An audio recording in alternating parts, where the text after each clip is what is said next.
Well, what would summertime be without a new film from Steven Spielberg? This week, the world's most popular storyteller returns in The Terminal, new from DreamWorks Pictures. You are at this time simply unacceptable. A foreign traveler gets caught in the mother of all catch-22s. While on transit to New York, Victor Navorsky's country is overthrown, making his passport legally invalid, and his trip home an impossibility. He can't leave, and he can't step foot on American soil without being arrested.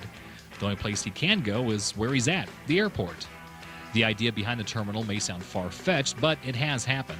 Inspired by these events, Steven Spielberg has put together this fictional story featuring Tom Hanks, who must now build a whole new world where there is no world. What's going on?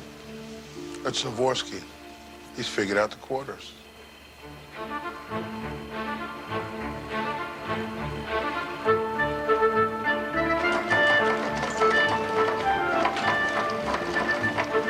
Catherine Zeta-Jones also stars as the flight attendant who sparks some romantic interest, and Stanley Tucci as the security head who wants him off the premises.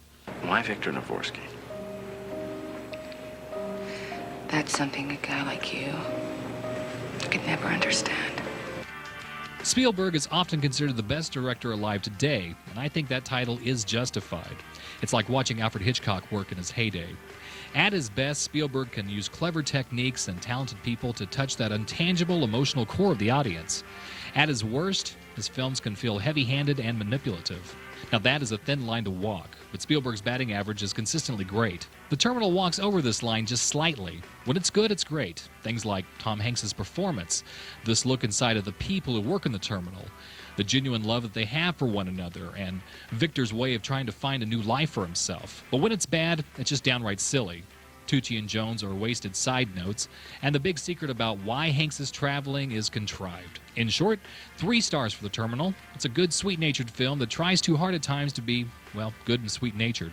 The Terminal is now playing in theaters everywhere. Times and locations for The Terminal you can find at the front row icon at KQ2.com, where you can also contact me about the 2nd Annual Film Festival at the Maryville Festival of the Arts. Do you have a short movie you'd like to show? Well, let me know. Email me directly at frontrow@kq2.com. There are no entry fees, and it can be any kind of presentable film, a drama, a comedy, a music video, whatever it is, we'd like to showcase it with other area works at the festival on July 23rd and 24th. Once again, it's free. Deadline for entries is next Friday, June 25th. And we'll see you next time right here on the front row. For KQ2, I'm Bob Shultz.